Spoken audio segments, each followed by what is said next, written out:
Prime minister यानी कि वजीर आजम नरेंद्र मोदी ने जो है वो हिंदुस्तान का दूसरा, जम्मू कश्मीर का दूसरा दौरा भी किया, लेकिन पीएचई डेलीवेजर्स की बहुत बहुत शुक्रिया आप सभी भाइयों का ज्वाइन करने के लिए। जहां जैसे भी आप सभी ज्वाइन कर रहे हो, आप सभी का बहुत बहुत शुक्रिया। तमाम जितने भी जम्मू एंड कश्मीर में अलग अलग डिपार्टमेंट्स में, अलग अलग महकमों में काम कर रहे जितने भी डेली फीचर्स आप स्टूडियो को देख रहे हो, आप सभी के साथ एक इंपॉर्टेंट इन्फॉर्मेशन, आप सभी की रेगुलाइजेशन के रिगार्डिंग, आप सभी की पेंडिंग वेजेस और साथ ही साथ आप सभी की सैलरी के रिगार्डिंग शेयर करने वाले। वीडियो को एंड तक जरूर देखिएगा। जैसे कि आप सभी जानते होंगे कि आज कश्मीर में प्राइम मिनिस्टर नरेंद्र मोदी का यहाँ पर विजिट था, तो काफी सारे डेली फीचर जितने भी थे, काफी सारे एसपीओ जितने भी थे, तो बेसब्री से यहाँ पर इंतजार कर रहे थे। उनको आशा और उम्मीद थी कि हमारे बारे में यहाँ पर बात जरूर की जाएगी, लेकिन मैंने आपको पिछले अपडेट में बता दिया कि प्राइम मिनिस्टर नरेंद्र मोदी ने यहाँ पर डेलीवेजर्स के बारे में यहाँ पर कोई भी बात नहीं की। जितने भी जम्मू एंड कश्मीर में टेम्परेरी एम्प्लॉइज है उनके बारे में यहाँ पर कोई भी बात नहीं की।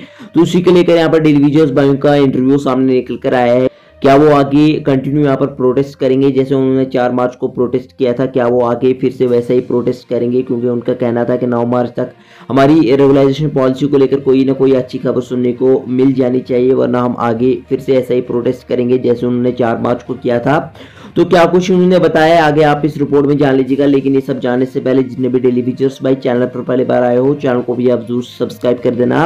आपके रिगार्डिंग कोई भी अपडेट आती है आपको हमारे यूट्यूब चैनल पर update time to time provide कर दिया जाता है। चैनल को आप जरूर सब्सक्राइब कीजिएगा। चलिए पहले एक नजर आप इस अपडेट पर डालें, फिर जो हम आगे मजीद बात करेंगे।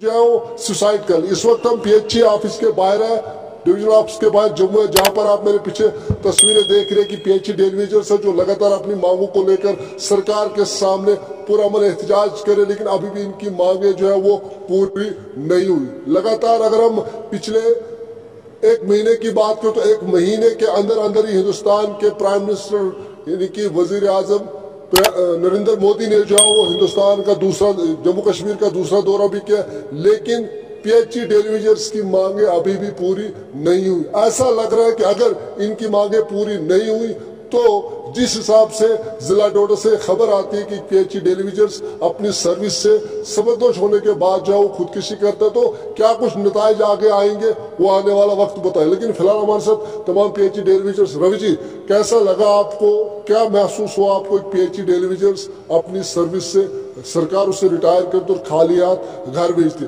उसी तरह अगर और कोई मुलाजिम अपनी पूरी सर्विस से 30-35 साल अंजाम देता है, उसी तरह उससे बेहतर जो है वो पीएचई डेलीवेजर काम करता है, लेकिन 35 से 40 लाख उसके बच्चों के लिए उसके घर पहुंच जाता है। तो क्या सोच रहे हैं आप, कैसा महसूस हुआ आपको? सबसे पहले तो आपके चैनल का बहुत बहुत शुक्रिया। इससे बड़ा जुल्म हम सोच नहीं सकते कि इससे बड़ा जुल्म किसी के साथ हो सकता है। रिटायरमेंट पे कुछ देना तो अलग बात है, जो उसका पेंडिंग था, जो उसने काम किया था इस डिपार्टमेंट को चलाने के लिए, लोगों को मूलभूत सुविधाएं देने के लिए, पानी लोगों को घरों तक पहुंचाने के लिए जो उसने काम किया था, उसका भी 3.5 लाख से 4 लाख तक जो पेंडिंग है डिपार्टमेंट के पास। डिपार्टमेंट अगर उसको जाते समय वही दे देता तो शायद ये हालात नहीं बनते, वो हमारा साथी सुसाइड नहीं करता।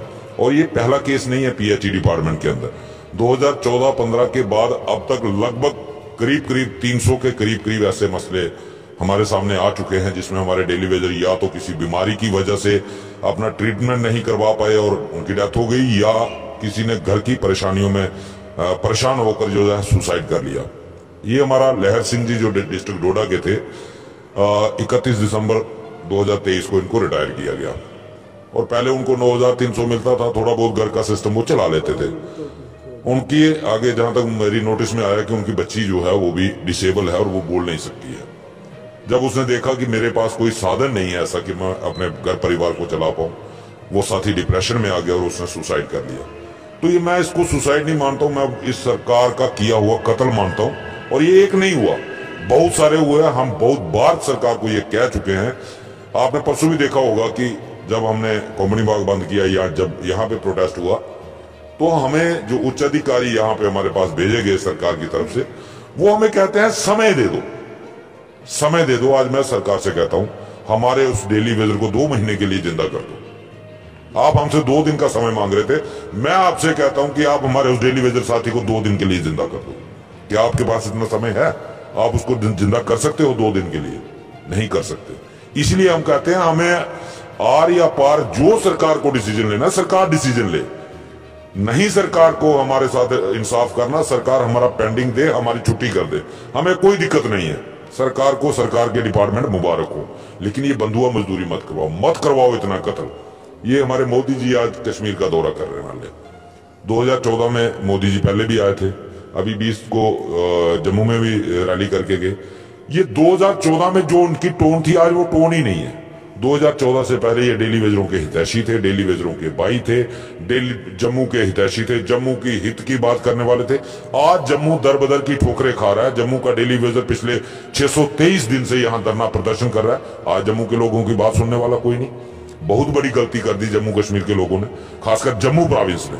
जम्मू प्रोविंस ने इनको 2 मेंबर पार्लियामेंट दिए, 25 MLA दिए, इनको सत्ता का सुख दिया जो कि कभी इन्होंने ख्वाब में नहीं सोचा था। और जाइए कभी किसी भाजपा के नेता से पूछ लेना, 2014 में इन्होंने कभी ख्वाब में नहीं सोचा था कि हम लोग सत्ता के हिस्सेदार बन सकते हैं। डेली वेजर ही एक तबका था। जब इन्होंने नारा लगाया सबका साथ, सबका विकास, सबका विश्वास, डेली वेजरों को लगा कि नहीं, अब हमारे अच्छे दिन आएंगे। जैसे ये दावे करते थे कि मोदी जी आने वाले हैं, अच्छे दिन आने वाले हैं, डेली वेजरों को भी बहकाया गया, आप हमें वोट दो, हमें सत्ता में लाओ, हम आपको रेगुलाइजेशन देंगे। और बड़े बड़े मंच जहां मोदी जी सामने बैठे थे, हमारे जुगल किशोर शर्मा उस वक्त प्रदेश अध्यक्ष होते थे, ललकार रैली में कहा गया कि डेली वेजरों के साथ इंसाफ हम करेंगे। हम इनसे 2 ही बड़े मुद्दे हैं, एक 370 और दूसरा डेली वेजर। लेकिन आज वो डेली वेजर का खाता ही खत्म हो गया। डेली वेजर को कोई पूछने वाला नहीं। डेली वेजर दिन ब दिन मर रहे हैं, सुसाइड कर रहे हैं। क्या गलती कर दी जम्मू के डेली वेजरों ने, डेली वेजर परिवारों ने? यही गलती कर दी कि भाजपा को वोट दे दिया और उसी भाजपा ने सत्ता में आते ही डेली वेजर को तानाशाह की तरह रौंदना शुरू कर दिया। 70 महीने की वेजेस जो उसका कानूनी अधिकार था, जो उसने काम किया है, वो भी दबा के बैठ गई भाजपा। और फिर आज कहती है कि हमने बहुत बड़ा विकास कर दिया जम्मू के अंदर। यही विकास है कि 17 महीने की वेजेस पेंडिंग, और इल्जाम लगाते हैं दूसरी पार्टियों पे कि उन सरकारों ने गलत किया। क्या गलत किया दूसरी पार्टियों ने? क्या गलत किया दूसरी सरकारों ने कि आपको मौका दे दिया सत्ता में आने के लिए, लोगों को रोजगार दे दिया? ये गलती की थी। माफ करो, हम आज हाथ जोड़ के कहते हैं भाजपा के नेताओं से, हमारे से गलती हो गई, जो हमने बहुत बड़ी भूल कर दी। आपको वोट देकर के, आपको सत्ता देकर के माफ करो, इतना जुल्म मत करो। हम उल्टे हाथों से कान पकड़ते हैं, अपनी गलती मानते हैं कि हमने आप लोगों को वोट देके, सत्ता देके बहुत बड़ी गलती कर दी, लेकिन उसका इतना मत जुल्म करो कि डेली वेजरों को आप खत्म करने पे तुले हो। एक एक करके मारने के बजाय अगर आपको डेली वेजरों से इतनी ही नफरत है तो एडमिनिस्ट्रेशन सारी आपके कंट्रोल में है, होम मिनिस्ट्री सारी आपके कंट्रोल में है। आप एक काम करो, इनकी लाइन लगवाओ और गोली चलवाओ, मरवा दो सबको एक बार। ये रोज रोज का झंझट खत्म कर दो। क्यों इतना जुल्म कर रहे हो लोगों पे? चलिए, और भी यहाँ कहीं डोडा से, मैम आप कहाँ से? किश्तवाड़ से। कैसे जानते हैं आप लहर जी को, जो आज इस दुनिया में नहीं, जो आपके साथ ही थे, आपके साथ काम करते थे वक्तन फक्तन किश्तवाड़ डोडा की? अगर हम बात करें तो कहीं नहीं कि आपकी उनके साथ मुलाकात हुई होती होगी। क्या कंडीशन है उसके घर की, क्या मैसेज रहेगा? देखिए, सबसे पहले आपका शुक्रिया करते हैं, हम थैंक्स करते हैं। आपने साथ हमेशा दिया है और हमारी जो आवाज़ जो है इस बहरी सरकार तक पहुंचाते हो, लेकिन ये सुनने वाली नहीं है। अब अफसोस से कहना पड़ता है, जब ये हमारा डेली वेजर भाई हमने जब सुबह सुन लिया, हमें बहुत अफसोस हुआ। हमें मतलब रो भी रिया, क्योंकि उसकी हालात जो घर की थी, जब 2 दिसंबर में वो रिटायर आ गए थे, तो उनका रिटायर हो के 30 साल इस डिपार्टमेंट को दे के इस वक्त वो खाली हाथ अपने घर आया और खाली हाथ भेज दिया। यही उम्मीद थी सरकार से हमारी।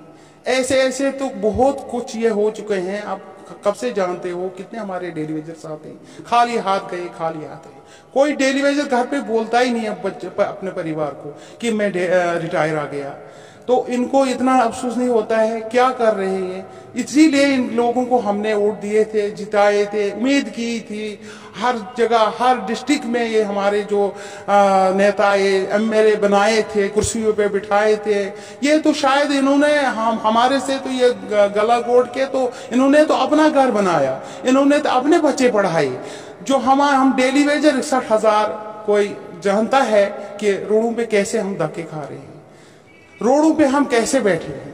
अब कब तक ये वादे इनके चलते रहेंगे?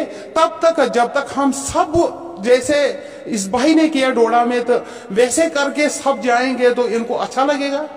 इनको शर्म आनी चाहिए, कम से कम शर्म आनी चाहिए।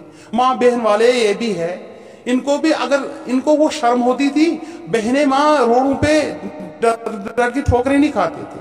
कब से हमारा ये शुरू से चल रहा है। हमारी डिमांड क्या थी? हमारी डिमांड सरकार से यही थी कि पेंडिंग वेजेस और हमारा जो रेगुलेशन पॉलिसी वो लागू किया जाए SRA 64 के तहत। यही तो हमारी डिमांड थी इनसे, खाली यही डिमांड और कुछ नहीं था। 2 वक्त की रोटी खाते हम भी अपने बच्चों को पालन पोषण कर सकते थे, क्योंकि इस वक्त हमें बच्चे भी नहीं घर पे कहते हैं कि आप क्या देखा है इस सरकार के इस पेची का, इतना अपनी जिंदगी आपने तबाह की है।